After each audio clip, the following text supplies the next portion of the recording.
Welcome to Luca is a Billionaire, where the only thing I invest in is your answers.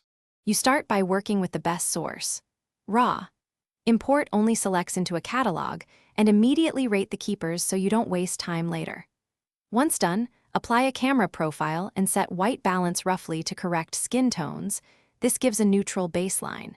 Make sure to enable lens corrections and remove chromatic aberration now, because downstream edits depend on geometry and color being stable. You then move into the middle work, global exposure and tone shaping. Increase or decrease exposure to place midtones where you want them.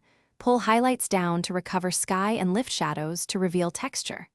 Once those are balanced, target local areas with brushes or gradients to refine eyes, hair, and background separation. Make sure to add noise reduction only after major exposure shifts and apply output sharpening based on the final size and medium.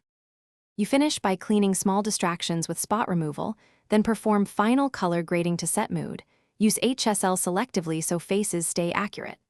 Once done, crop and resize to the target frame and choose file type, TIFF or PSD for an archival master, JPEG 90% for web delivery.